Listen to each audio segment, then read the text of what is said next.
Hello, and welcome to another Pod by the Fireside with me, Gregory Alexander Sharp. You can call me Greg. This week is the fourth leg of our summer series on werewolves. If you haven't listened to the previous episodes yet, that's fine. You can listen to these in any order you like, each one being, as it is, a distinct and perfectly packaged podcasting parcel in its own right. And try saying that with your werewolf gnashers in.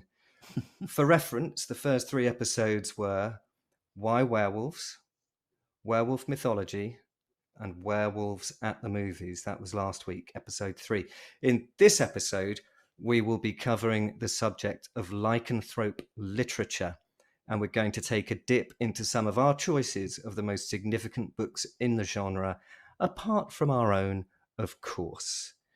My very special guest and partner in crime for each of these werewolf-focused episodes is the multi-published author and host of viral podcasting sensation, Werewolf the Podcast. It's Mr. Fen Thorvaldsen. Hello, Fen.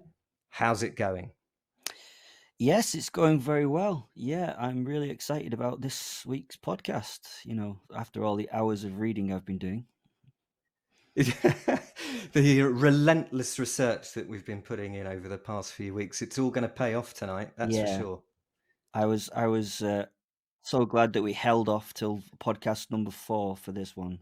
Is it podcast number? It is podcast number 4. Yeah, it is. Yeah. Otherwise, already. I wouldn't have been able to read all these books again. It definitely takes longer to read a book than it does to watch a film, that's for sure. Definitely. But just for reference, Fen hasn't read as many books on the subject as he has watched films. Nobody's been alive long enough to do that, I'm sure. I don't think nobody's been alive long enough to read that kind or write that much fiction. I'm not sure. No, probably not. So, spoiler alert, everyone. This episode will contain some spoilers. So I'm going to list the books we're going to cover in the description. You can see that, and you can bail out at this point if you want to and come back later. For reference, we will plan to speak about the following half a dozen howlers. See what I did there?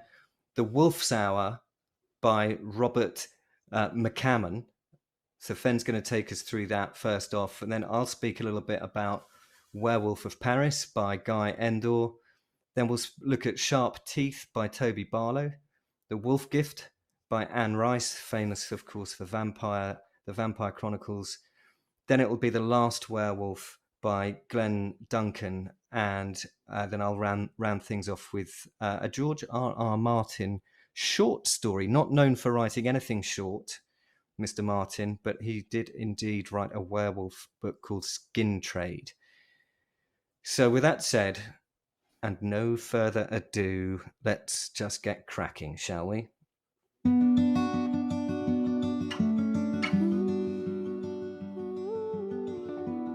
We're sat by the fireside in our log cabin in the woods again. The plasma screen we had installed above the fireplace for Werewolves at the Movies last week has suffered some damage related to an incident involving a live sporting event, insert your favourite sport of choice here, and an unexpected and unsatisfactory result, and a flying shoe, perhaps an Oxford brogue or something else with a firm heel. Whatever the case, the telly's broke. There's no films on, and that means it's books. In fact, it's lycanthrope literature, to be more precise. But what should we read? Well, Fen, I think you're going to get us started with The Wolf's Hour, aren't you?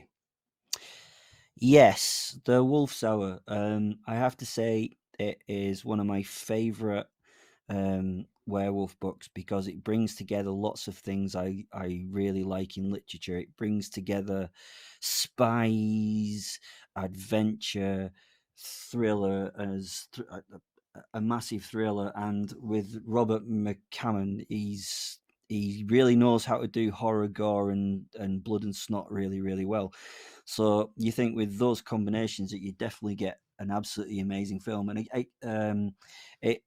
it helped me create my character Will into the weaponized werewolf that he was, because as you can probably guess from this, it's kind of a weaponized werewolf in this plot, because the plot basically is about a guy called Michael Gallatin, and he's a British secret agent, and he has a deadly secret, and that deadly secret is that What is he's it? a werewolf, and he has obviously all the Uh-huh. werewolf features, which mean that he is an incredible spy of a really high level. And what do? You fight the Nazis in all good adventure books. When I was a kid, the plucky British soldier, or in this case, emigrant from a different country, would come and fight the Nazis, and he's a very important part in stopping the Nazis take over. What's the name of the canal called? Suez? What's That's the one. He Suez stops Canal? them taking. Oh, right. He stops them taking over the canal so that they can't take their stuff from one side to the other very quickly. God, I've lost the ability to speak. Sorry, my apologies. Yeah, it's a brilliant book. It's like, I don't know, James Bond mixed. Yeah, it looks like it's been written by Robert Ludlow. It's just a fantastic mixture of stuff. It's a mishmash. There are some sections which get a bit dull and drawn out, but it also sort of affected the way that I wrote, because it changes its chronology as it goes along. It goes from what is happening in the moment when he's on his spy mission to fight the Nazis, and then as he's doing it, he's reflecting back on the times that how he became a werewolf and what happened, and the main things and the main causes that went. So, yeah, I would really, really recommend anyone to have a good read of this if you like mixing genres, especially because, yeah, it's a spy book with a bit of a thriller and a mystery, and then you put horror on top of it. How can that ever be a bad thing? I'm not hearing anything bad there at all. Yeah, I love it. It's historical fiction, it's espionage, it's supernatural. It's just, and it's really well written. It can get a bit drawn out at times, but I can just see why he gets drawn out, because it's such a great set of premises to jump on. And when did you first read this book? Because I know this is one, as you say, that's had an influence on your own character development. Is this something that you read a while back, or was it more recent? Um, I think initially, God, I can't even remember when I read it. It was a while ago, a long time ago, long before I was developing I think it's Yeah. 1989 is the book. Uh, and Yeah, I think I read it as a kid because it took together lots of different parts of what I was into, the kind of the soldier side of stuff, the thriller side of stuff, and then on top of it, you had the werewolves thrown into it. It was recommended to me by a good friend of mine called Andy Williams, who was a Michael Moorcock buff. And I started talking about werewolves to him, and he said, "You need to read this book." And yeah, it kind of changed my image of the werewolf, as it were. And I suppose the possibilities of what can be done with this particular genre, with a little nudge here and a little nudge there, it opens up the possibilities, right?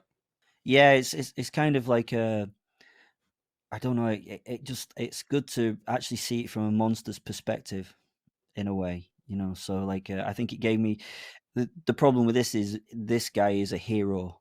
My guy is an Yes. anti-villain. He's kind of the nemesis of this character. It would be a good fight if these two actually met on the battlefield, I think, and maybe that might be a Oh, future. there you You see, never there's know. ideas for Werewolf the podcast at every turn. It has to be said. Oh yes, yes. I had one falling over a hay bale yesterday. It was quite good. And he's not kidding. He has been falling over hay bales. That's not a euphemism for anything, actually. By the way, that's Yes. a real thing. No, I really wish it was a euphemism for something, but it's really not. Brilliant. Okay, so that's the Wolf's Hour. Um, so do check that out. In if you Google top werewolf novels of all time, in some of those lists, this comes out very, very close to the top. And I've seen it on a couple of those lists at the very, very top. So it's a highly regarded piece of literature in its own right, and for aficionados of the genre, it's also considered to be top-notch stuff, basically. So well worth it checking out.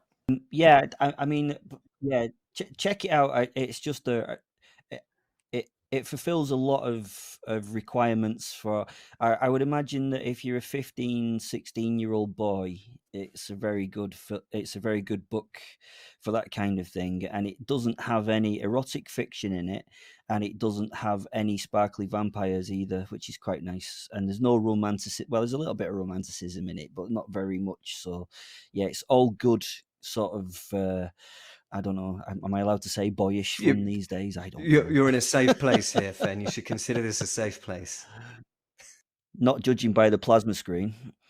Well, no, absolutely. I mean, but we're yet to determine whose Oxford brogue that was. I mean, the audience probably make up their own mind there. So, from one leading work of fiction in a genre to another, right? So another novel that frequently appears at the very top of greatest werewolf novels of all time lists is the very famous Werewolf of Paris by Guy Endore, which has been with us since its birth in 1933. First time I ever saw or heard of this, I assumed his name was Guy Endore because I thought he was going to be French, but of course he's not. He's an American. This is considered to be the seminal work of werewolf fiction by a lot of people. And actually, it's held in the same regard as sort of Dracula for the vampire genre and Frankenstein for that sort of speculative science fiction based horror.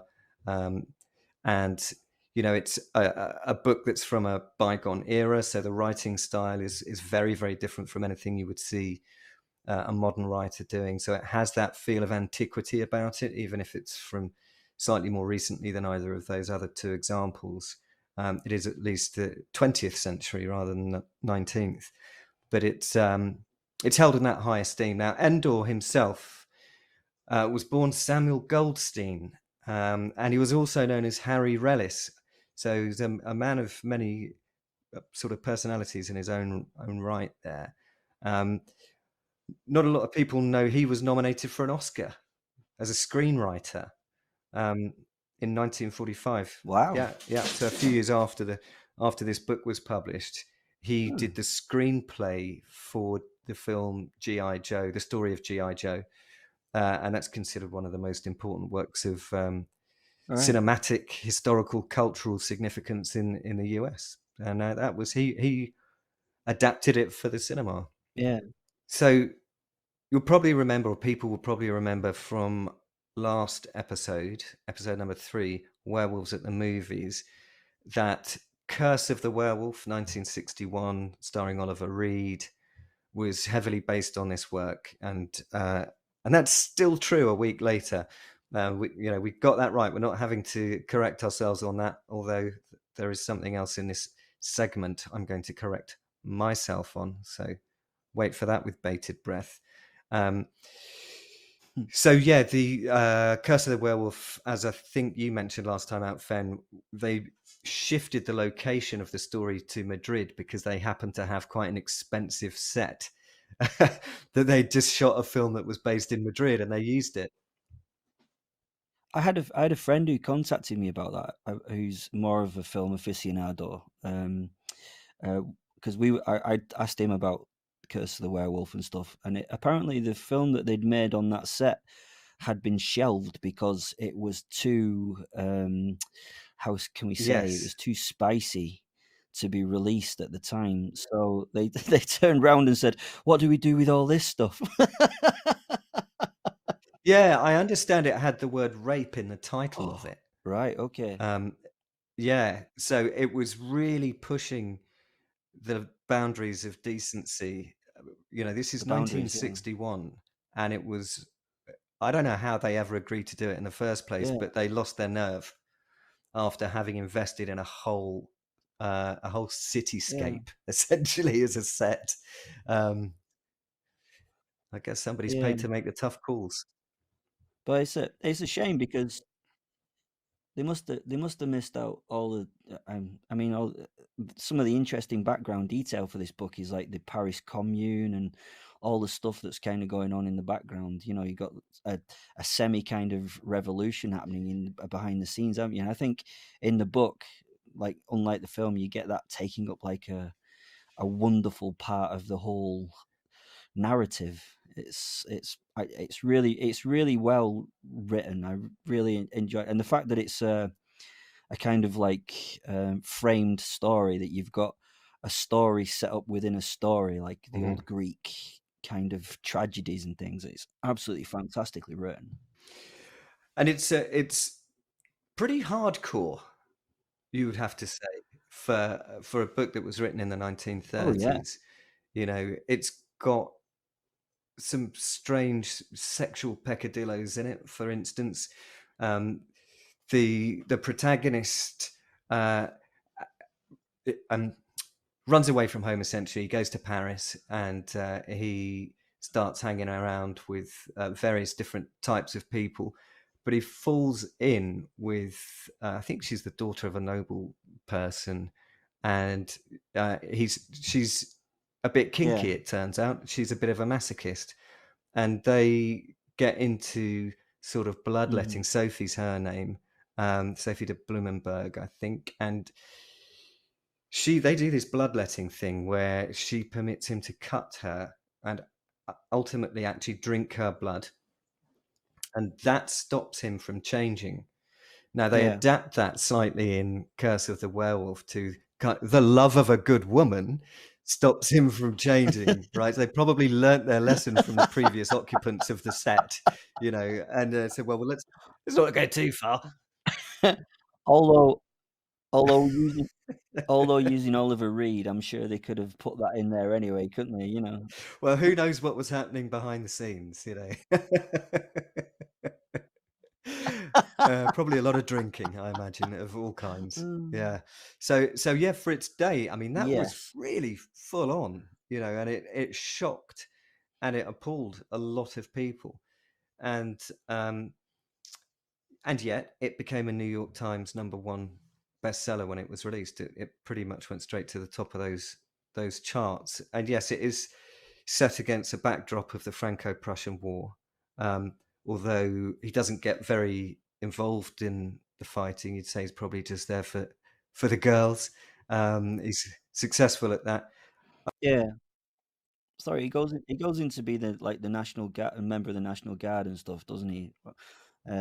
He has Yes, high hopes of he's things, but you know. he has delusions of being a useful member of the military, I think, rather than actually uh, pulling that off. Bertrand Kele was his name, I think. I'm not sure how to pronounce his surname, but he's Bertrand anyway. Um, and Hmm. then, it's one of these books. I'm not giving too much away, and I did do the spoiler alert earlier. It doesn't end well for our man um, when he starts to lose his nerve with his girlfriend. He is worried that at some point he's going to end up killing her. So he goes out to seek the blood from elsewhere, and that winds up getting him nicked. And yeah, it has a very sad ending, and then a real sort of twist at the end as well when it's revealed what might or might not have happened to his corpse in the ground after his death. So watch out for that twist at the end. Um, Also, perhaps interestingly, despite the fact that Endore actually worked for Universal Studios, uh, his book wasn't an influencer on the stories of. He worked for Universal Studios, and his book was a #1 bestseller, and yet they didn't pick it up to be their flagship Yeah. werewolf movie. They went with Werewolf of London 2 years later. Yeah. I think I think looking at the structure of the book though, that there's a hell of a lot to pack into a film there. You're gonna have to cut out so much of the material, aren't you? And especially Mm. the spicy side of it as well. You know, it's kind of like it must have been quite difficult for how can you say the producers and to get any kind of funding for that kind of film at that time. They would have had to heavily. I mean, the 1960s, I can see it starting to be a much more acceptable film, but you know, I don't know. And even so, by the 60s, they did change the premise of quite a bit of it to make it a bit more digestible. Yeah. Yeah. Yeah. I mean, an incredible. It is an incredible book. It's so well written. Yeah. I just did a quick flash through it, quick read through it. And I've put it back on my list of things that I need to really go back and reread in full. So yeah, that was a fantastic book. So, in an earlier podcast, I had said Frederick March was the lead character in Werewolf London, or the actor that played the lead character. And he, of course, was Dr. Jekyll and Mr. Hyde of around the same period in history. The lead actor in Werewolf of London was, I think, Henry Hull was his name. So I just want to correct myself there. In any case, 1961, the book did finally inspire a film, and then again in 1975 with Legend of the Werewolf, which starred Peter Cushing. Even though it starred Peter Cushing, it wasn't a Hammer film, it was a Tyburn film production. And if you see it, it looks and feels like a Hammer movie, and it's got Peter Cushing in it, and you would never know the difference. Yeah. And it's set in 19th century Paris. It's very much the film that we've a film of the book that we've been discussing, but Endore is not credited. So enough perhaps with the Werewolf of Paris, and on to Sharp Teeth. Yes, this book it's one of those books you're either going to love or hate, because the prose in it is very sparse. But it's like he's just cut everything out that's not necessary. So there's no long, beautiful, sort of romanticized sentences, or there's no long descriptions or anything like that. It's just straightforward, very gritty, to the point, and it is written like a poem. Some people have said it's like what's it called? Like you don't call them comics, do you? Because adults read them. They're not comic books, are they? What they called these days? Graphic novels. Yeah, that's the one. That's it. We're not allowed to call them comics anymore. We call them comics for grown-ups. Yeah, comics for grown-ups. It's some people have said it's like a graphic novel without any pictures, and I can see that, because it's very sparse. It's very but it's amazing in the fact that it's so sparse and has so little detail, yet it's so wonderful to picture. And it had an effect on me, because up to then I thought you would have to go into great detail of explaining how your characters looked and how they felt and if they had a tear in their eye and blah blah blah blah.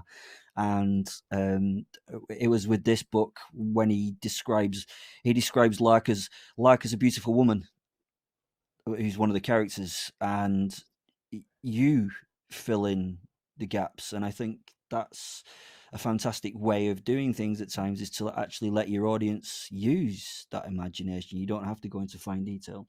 It takes place in Los Angeles, where there is 3 packs of werewolves, and it's from the point of view of a dog catcher. Now, the werewolves in this spend their time as humans and as dogs. So you can imagine being a dog catcher in Los Angeles and accidentally catching these dogs can often end up with you capturing a human who changes its form into a dog. And it's the kind of a strange interaction between 3 characters and this Anthony character, that he falls in love with this mysterious woman, Lark, who captures Anthony's heart, and when he gets to know her, he gets into this world with the werewolf people, and it has wonderful bits in it of things like dog fighting, which aren't particularly wonderful, but you can imagine what werewolves are like within dog fighting, and successful, I would think. yeah, and competitive bridge. which is Oh, a bit of a mixture. Yeah, yeah. So it's a fantastic. I don't want to go into too much detail with it because out of all the werewolf books that I've read, if you want something that's actually going to change the way you think, it depends from I think from an author's point of view or from a writer's point of view. Especially if you're writing like my main story form is very short stories, mhm. and you've got to pack a lot of information into not very much writing. I limit myself to 3,000 words for a story, uh, With the and podcast. yeah, with the Yeah. podcast, yes, Okay. sorry. With what? Yeah, with the podcast. So this really helped inspire me into you can let you can let your listener or you can let your reader do a lot of filling in the gaps. You don't have to fill in every single gap. You don't have to go into great detail about how the daffodils look on the hill as he's walking past them and all that kind of stuff. You can just say there's some daffodils on a hill and they can, or there's yellow flowers or so, I don't know. But yeah, it's very, very good. It's very gritty and very atmospheric, and it reminds me of sort of the old noir films Mhm. in your head. Well, that's how I saw it. But again, I think every reader will have their own kind of perception, an idea of how it looks in their own head. So if you want something where you can really explore your own imagination, this is it. If you're not the kind of reader that likes and you do like long descriptions and I can't remember the writer who wrote a book that was an entire sentence, but it was like 199 pages in one sentence. Wow. But like, yeah, I would give this a miss, but it's an absolutely fantastic werewolf book. It looks at it in a very different light, and it is a graphic novel, but without the pictures, because you do the pictures yourself. And as I say, it changed the way I wrote for a big deal. Brilliant. Brilliant. I have to say the idea of taking the reader on a journey to the just to the point where they can imagine what's happening and then letting go of them uh, is something I kind of like. I almost feel as though sometimes I almost feel as though a writer can be lazy and just give you everything Yeah, because somehow that's easier for them to do than it is to tantalize you yeah, into this but nudge you into this position where you scare the crap out of yourself almost yeah. or you horrify yourself with what you've uncovered in your own imagination. I think that's hard work to get them there and do that and it's a skill. With this one, to try and write it as well as he's written it, and it to fill in all the gaps. I don't know how he did it because I've tried it and then I've given out pieces of work to people, and it's really hard for them. If you miss out just a few points, then they don't get it. Uh-huh. But he just has enough. So I don't know how I don't know if he wrote it and then got lots of people to read it and give him feedback and cut out bits and I have no idea.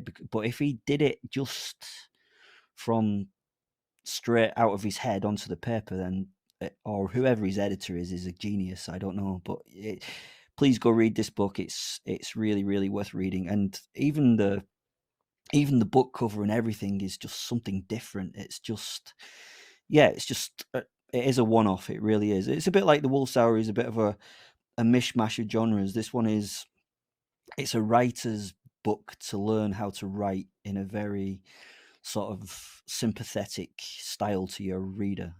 Interesting. Great insight as well into the discipline of writing 3,000 word episodes for Werewolf the podcast.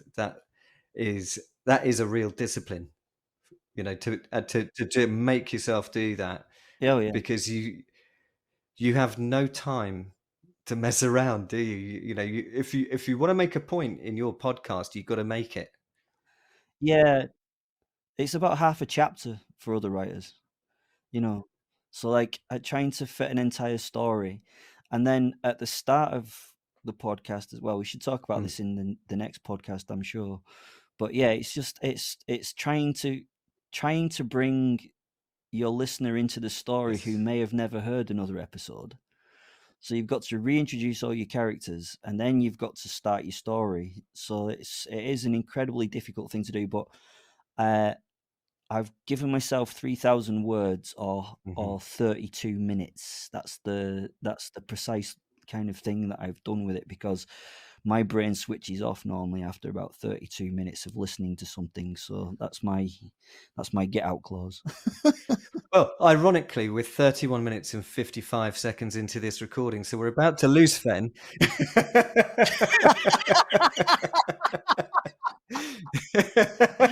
And goodbye from him. Oh, you couldn't have timed that any better. There you go. We didn't plan that, and that actually was the timing on the clock there, folks. I promise you. Anyway, with that said, let's move on to 2012. It's Anne Rice, famous for the Vampire Chronicles, and it's The Wolf Gift. Now, I may dedicate some episodes of this podcast to vampires as well at some point in the future, and not just the preening, Ooh. balletic, Ooh. dancing and pirouetting vampires that we've come across in recent times, but some of the traditional ones too. And I read every one of Anne Rice's Vampire Chronicles books and the couple that she did under the banner of New Tales of the Vampires as well. And I can tell you, Interview with the Vampire is one of my favorite books of all time. I It is a loved that book. fantastic book. It is a brilliant book. The Yeah, very I've got to first one. completely admit that. Yeah. Yeah.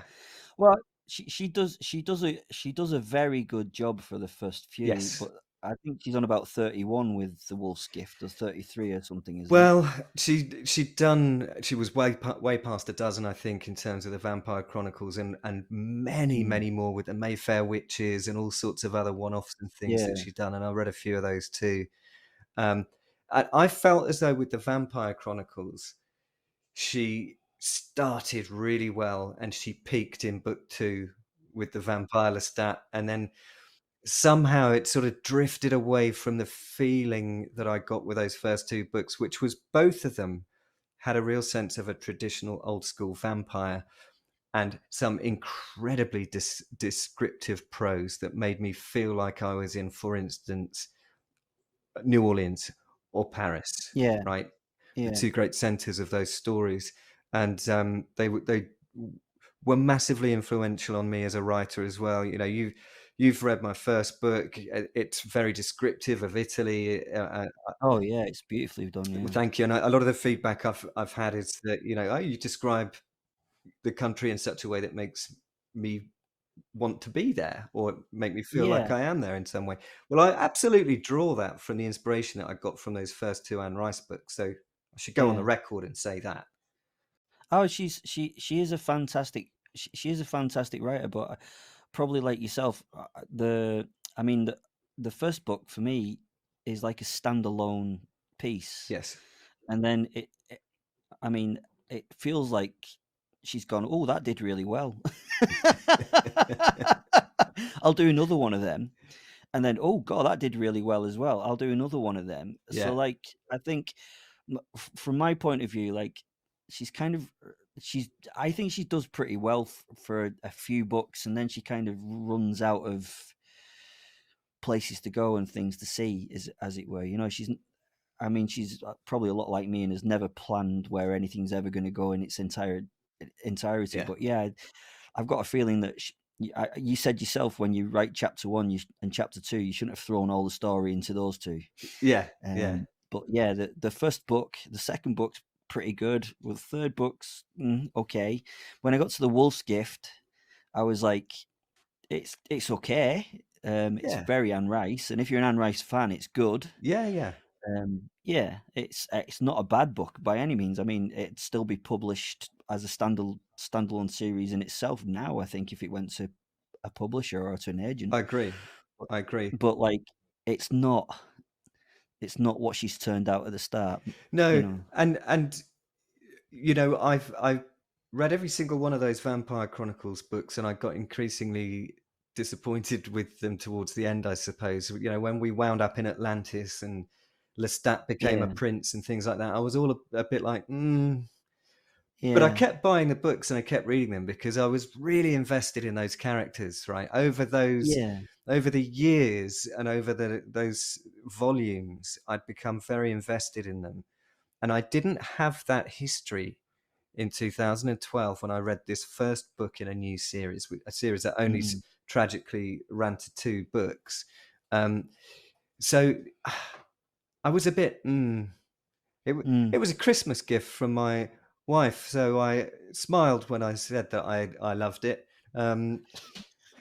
But she knows me and she could see through me. I didn't love it. I just kind of liked it, and Yeah. I didn't hate it by any stretch of the mark. Also, she's dealing with a very different monster, isn't she? Yes, Do you know what I mean? And I don't want to. I'm probably cognizant of this in myself. She's very good at doing the vampire, but she did a werewolf vampire really in this one. Do you know what I mean? yeah, It's kind of like, yeah, I mean, all right, he's the confused, lost creature who doesn't know if he's guilt torn or not. But yeah, I don't know. It just doesn't. It doesn't. He's not the monster. He's not the beast of a werewolf that I'd really, really want him to be. He's still this kind of nice sort of effete character with an evil bit inside him. I don't know. yeah. It's a bit And interesting. I'm not even convinced the evil bit's that evil. No, he's. I think he spends a lot of time confused, doesn't he, Yeah, about whether this is a good thing or a bad thing, and how bad a werewolf being a werewolf really is. Yeah, I don't know. It's not her finest novels, but I think it's a very good book. that's exactly how I feel about it. It is a Yeah, good book, right? And I yeah. shouldn't try and judge it by the standards of either No, her work at the beginning of the Vampire Chronicles series or by the yeah, standards of some other more horrific werewolf books. But it's a very yeah. successful piece of commercial fiction. And I think it comes at a point in literary history and movie history where werewolves were starting to be viewed as more of a sympathetic character, not necessarily the baddie, not necessarily Oh, pure I evil. never really thought of it like that. Yeah, So I don't know if she was yeah, yeah. I hooking never thought of it like. into the trend because she was good at that, Yeah, right? She was a trendsetter, yeah, and then she moved with the yeah. times. If you look at the books that she wrote, um, so I wonder, there might be a bit of that about it. I mean, I kind of felt like No, you were talking about because there are a number of werewolves in that book by the time you get through it, right? And they're a bit like a wayward band of superheroes, um, yeah. and that's okay. Well, it was there was a move in not necessarily literature, but in sort of modern ethos that werewolves and vampires became but I suppose it was with things like Blade and stuff, wasn't it? It became an action adventure Yes, genre instead of yes, a horror genre. Do you know what I mean? I think that was the change we saw, really, wasn't it? yeah. I think you've hit the nail on the head there. Yeah, yeah, and I do think you've hit that squarely on. And so, for anyone who's thinking about buying this book, I think that's what you're getting. You're getting an exciting action adventure. It's not a horror Yeah. werewolf book. No. No. Again, it's someone questioning themselves and the reflection of themselves between good and evil and all that kind of what is good. You know, it's. I mean, it's very. I should really be quiet. I sound like I know what I'm talking about. It is a very good book. Yeah. That's kind of why you're here, Fen. All right. Okay. Just so you know, you know. Yeah, but it it feels really bad when you've got such a successful Right. author like Anne Ah, Rice, and I'm yeah. sat here going, "Ah, she's not She very could have made good." it a bit more scary. How many books have you shifted? Yeah. How many millions have you made? Oh, Still yeah. working on the first one. Yeah, there we go. Yeah. She's I tell great. you what, she was great. She was great. This just isn't Oh necessarily her yeah, finest hour. It's very well written. It's a good book. Let let's leave it there. yeah.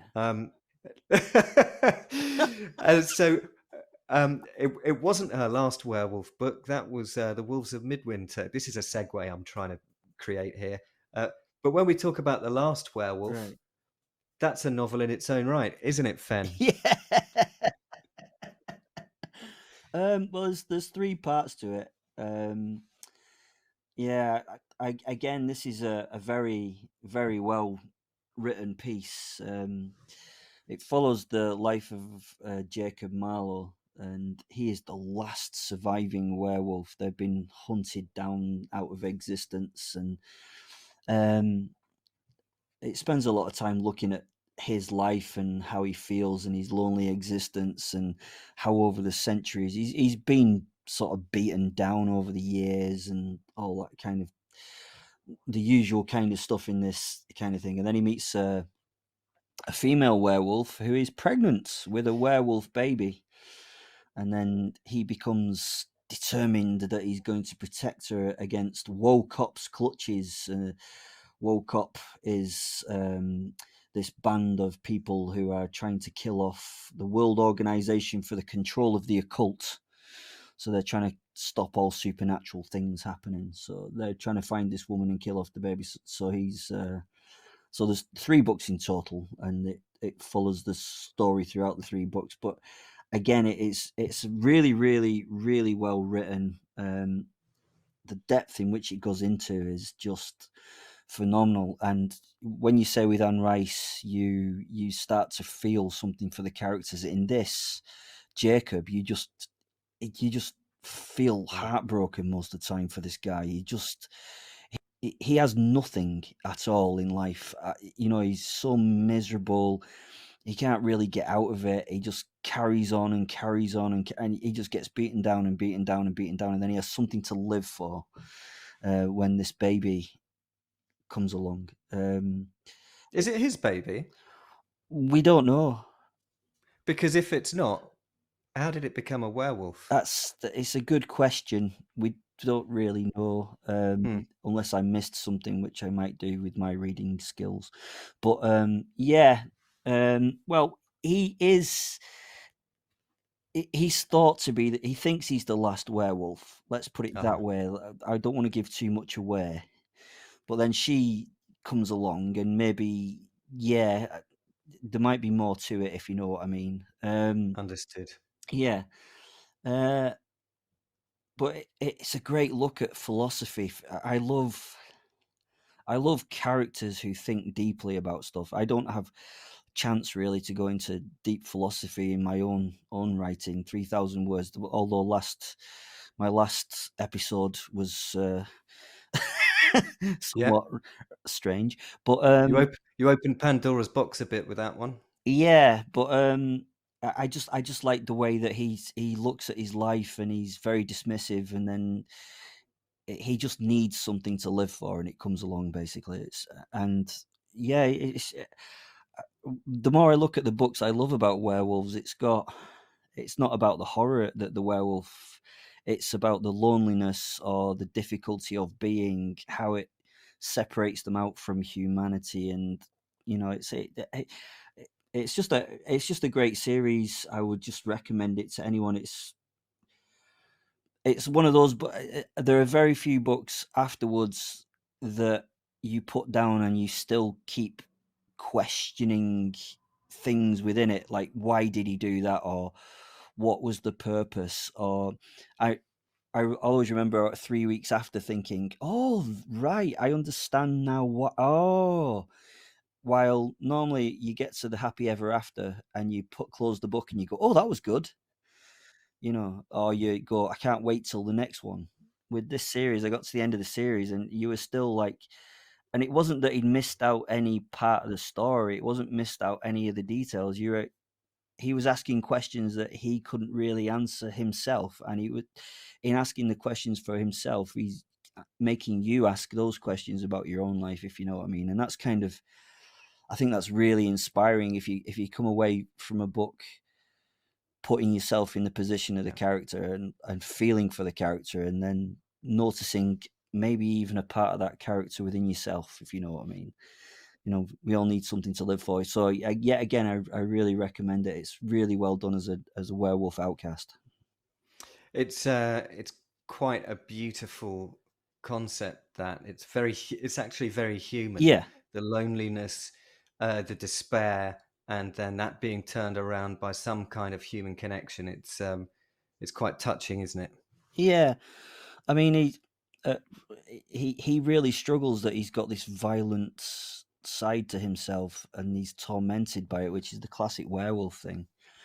Um, he, and then on top of that, he's like, "Wait, I'm the last of my own kind. What do I?" It's so conflicting. Again, with my character, I wanted the opposite of that. I wanted the character who just did not care. While this guy actually genuinely gives his heart is broken by the fact of what he is, and he has to get through it.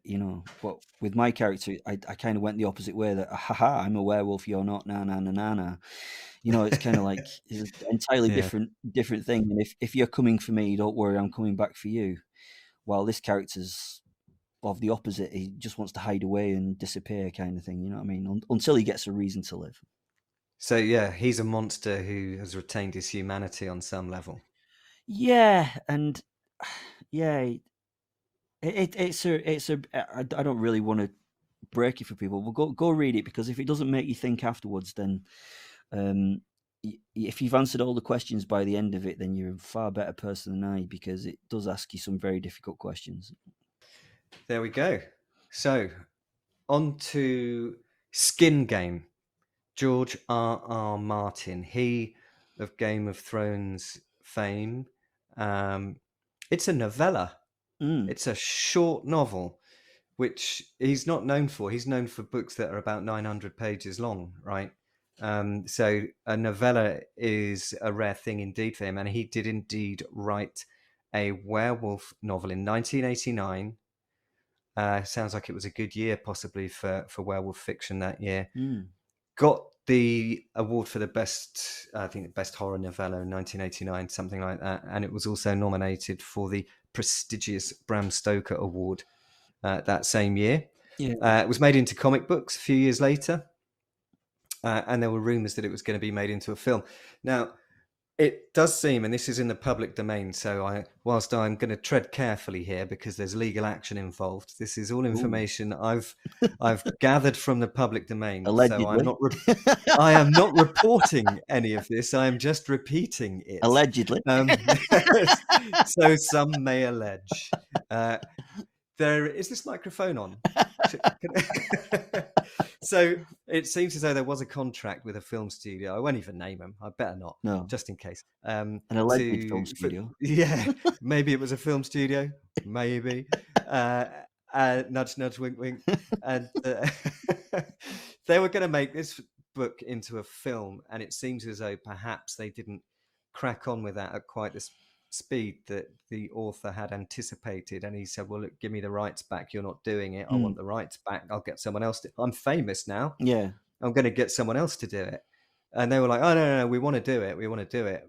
But they, for some reason, they just weren't in the place they wanted to be in order to do it. So he took legal action against them. And the rumor is that they cobbled together a cast and a little bit of a set, and they shot a scene, thereby demonstrating their intent to make the film. But the intent may not have been there. And George Martin described it as putting up a gazebo when a skyscraper had been promised. Right. Yeah. So I think that's ongoing. It does seem as though with the success of Game of Thrones and House of the Dragon, or is it House of Dragons? One of them, which is excellent, by the way. I thoroughly enjoyed season 1 of that. With the success of everything and how famous he's become, I imagine film studios are desperate to get their hands on the rights to make that film. It would be a hit. There's no doubt about it. I love it. I love him as a writer. He was He was the first time I'd ever read something where he goes into so much detail. He spends an entire chapter basically describing a character, its lineage, and you're like, God, this character is going to be so important. Oh, he does this and he's that and he's that, and now he's dead. And now he's I'm like, dead. what? Absolutely, absolutely. They did that beautifully in Game of Thrones. Yeah. There was a chap from Dawn who came over, and he was gonna kill whoever that gigantic The the mountain, mountain and whatever his the name was, the viper, was mountain, it the viper or something? and Yeah. he had the sort of single combat, the fight to the death, Yeah. and he's kicking this guy's ass Oh from yeah. here to Kingdom Come, but in a traditional you're not going to survive this fight kind of a way. He's getting everything off his chest while he's doing it. Yeah, I love that. Yeah, it's the same guy who plays Boba Fett, isn't it? Is it not Boba? The Mandalorian is the same Is actor. it? Yeah, Ah, but it's the okay. perfect actor for it because he's I will take your head back and all that kind of Yeah, stuff, and it's yeah. absolutely fantastically done. Yeah, And then, of course, yeah. spoiler alert. But what, He what doesn't get out of there entirely But alive, what that did for me was because I think it was in his Songs of Fire and Ice, and I remember reading this chapter, and then it reminds me of martial arts because you only sell your first fake by actually making the move. So if you want to be able to fake a jab, then you throw the jab so that it Yeah. lands, and they go, right, that's Yes. coming now. So then through the rest of the book, I'm like, oh shit, this is a really important character. He's probably going to kill him. Is this character going to live? Is this character going to die? And then you're like, oh my God, I don't know if this character's going to. Yeah, this writer's got me. Yeah. And I'm like, oh my God. Because, like, traditionally, you'd be able to say, well, this character's the hero and he's going to live right to the end. Yeah, Oh no. yeah. No, no, you're going to get through many characters before the Yeah. end. What's going to happen to? Oh, this one can't survive. This one's a bit crap. He's only gone into 3 sentences, and then in book 4, that character comes into their own, where they're this great hero, and you're like, wow, that's so beautifully done. Maybe I should plan ahead. Well, this book is at 140 pages. That's almost an introduction to a character that he kills off in Game of Thrones, right? He tells the whole story in 140 pages, which I Yeah, think shows that he's a bit of a chameleon when it comes to writing. That he can actually get that stuff out there. It's yeah, it's a really good story in its own right. 140 odd pages, or 143, I think, and it's about a city which is, a once beautiful city, perhaps, and there's a character by the name of Randy Wade, and she's got a friend whose name is Willie, and Randy's a private investigator, and her father was killed many years before by possibly a wild animal. right. And Willie's friends start to get killed many years later by possibly a serial killer, possibly a wild animal. Yeah, So Willie asks Randy to get involved in helping him solve this mystery and find out what's going on. And then she finds out that the town is occupied by lycanthropes, and that actually the Willie rather and his friends are lycanthropes, right. and they're being murdered. Yeah, Nice twist. So yeah. the werewolves in this book are actually Being both sort of baddies and goodies at the same time. Yeah, Or victims, at least, not necessarily goodies, but baddies and victims, you would say. yeah. It's like a bit like the underworld sort of background idea, isn't it? You've got your werewolves as the poor things that are being killed off. Yeah, Yeah, yeah. Yes, 1989 this came out. Still no film yet, and no official word of one. But rumors do seem to be abounding that it's going to happen one day. It came out in an anthology, 3 short stories. right. One of them was by George R.R. Martin, and I think that one of the other 2 was a Stephen King. I can't remember what it was called.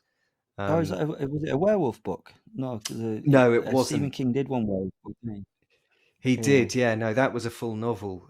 This was 3 short stories or 3 novellas, right. wrapped up into a horror There's an anthology. amazing there's an amazing interview with Stephen King and George R. Martin on stage being questioned by members of the audience, and it is incredible to see two vastly different authors and how they write and how they do things. Because you've got Stephen King, who he guarantees that he's going to write 2,000 words a day. It Right. doesn't matter. He writes 2,000 words a day and then he stops. And then you've got George R. Martin who's saying, "Oh, I don't do that a month." Right.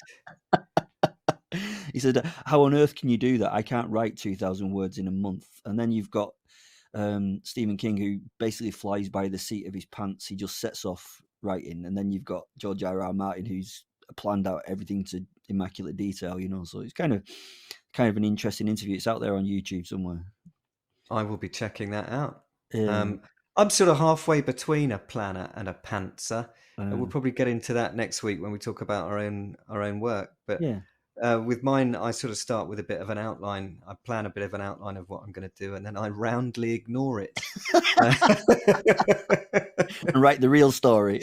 Write the real story, yeah. I normally start at the start point I'd planned, and then that's where I start to diverge from it, Well, I find one of my most difficulty things is to stay on task, because like I'll get sidelined. I remember writing one about a werewolf in a florist's and ending up talking about the beautiful cherry blossoms in Japan, and I'm like, where did that come from?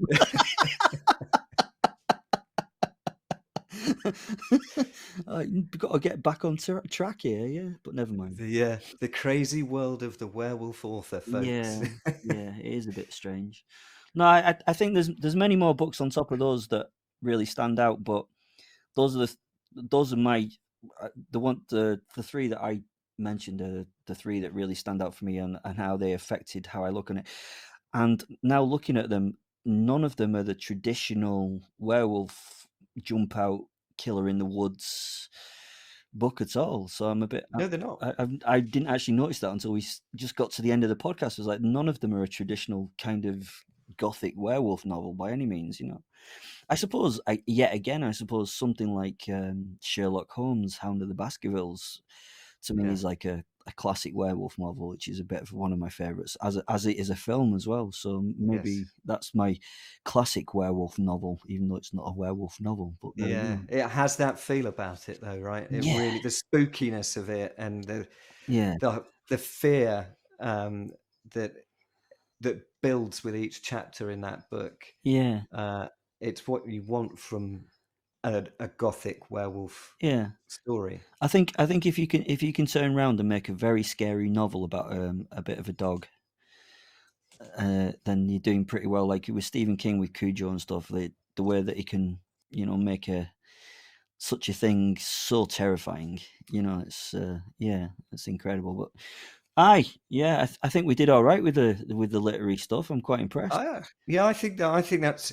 I'll tell you what. If anybody out there listening to this podcast reads any of these books, I'd love to hear from you. You can get our socials from the description. We've both taken the step of doing a link tree, so you can click on that link, and that'll take you to a list of all our socials: Facebook, Twitter, you name it. It's all there. I'd love to hear from you. We both would, with your experience to these books. Definitely, yeah. Please get in contact. One of the things that I live off on Werewolf the podcast is interaction with the listeners. I really do. The more they get in contact, the more effect that they have on the stories and the journey that my characters take. So and these books have changed. And if you spot things in those books that I didn't see, please tell me, because I am a bit stupid at times and miss huge amounts of information. Yeah, so go for it. And the next week is going to be the fifth and final point on our podcast pentagram. I've been alliterating quite hard here this week. Fifth and final point on the podcast pentagram. So next week, episode 5, fifth point on the pentagram. We're going to be talking about our own stuff a little bit here. Werewolf the podcast. We're going to deep dive into that. And my first novel, Il Lupo, and the upcoming sequel to that, Kill and Cure. I hope you'll join us for that. we'll be talking very broadly about not just our books and our podcasts, but everything that's inspired us and what we've been trying to achieve with that work as well. So I think you'll enjoy it, whether you're an avid listener or reader of our stuff or not. I think you'll enjoy the conversation, and we hope to see you there. Yeah, definitely. So, as I say, link trees in the description.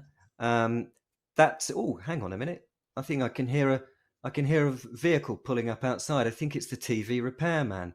He's he's come to fix the plasma screen. That's good news, isn't it? We can get back to watching movies next week if we like. Yeah. So, until next time, it's good night from both of us. We'll catch up with you next week. Cheers. Yeah. Bring me sunshine. Nice one.